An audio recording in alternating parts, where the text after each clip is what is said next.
Would you trade me $1 for $1,000?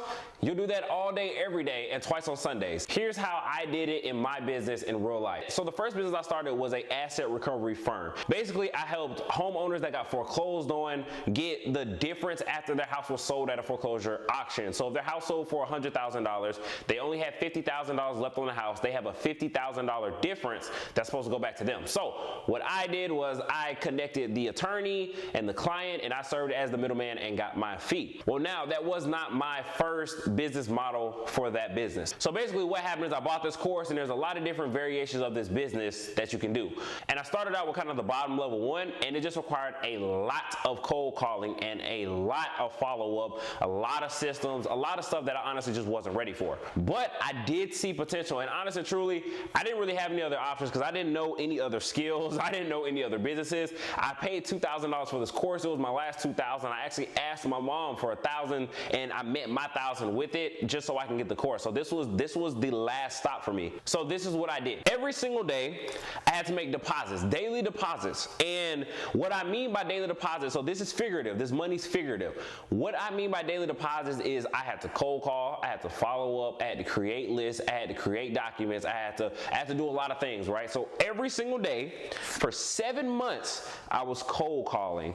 I was cold calling again. I was following up. I was setting appointments. I was making drives out to go meet people. I was doing mail to get in people's mailboxes. I was calling relatives. I was showing up for Zoom meetings. I was doing so much stuff, and I was not getting any return from it. I was literally just depositing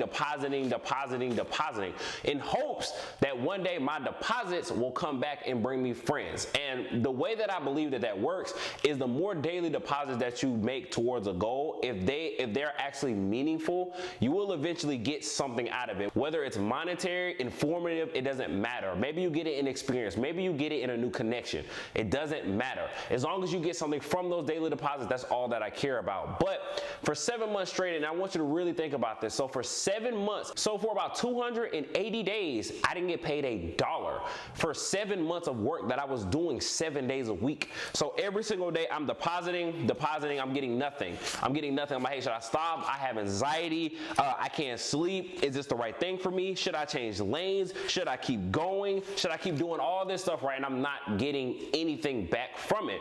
But because of my persistence and because I'm somebody that is very consistent, I feel like I can win at anything if you just give me enough time. So I kept on depositing, and on month 7, I got my first check for about $700. It was a little bit over $1,000, but I had to disperse some to the client.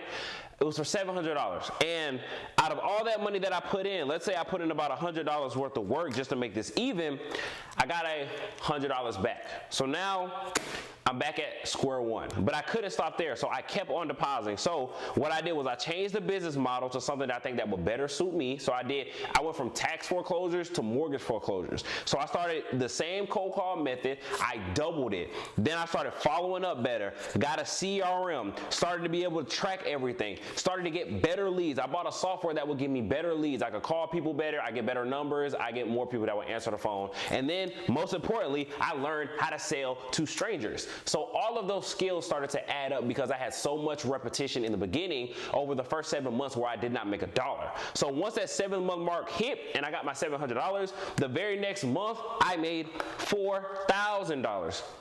The next month after that, I made $8,000 and then 12, and I ended up topping out at about $40,000 a month, and that was on month maybe 13. And I say all this to say this because most people within that 7-month time frame would have stopped. They would have quit.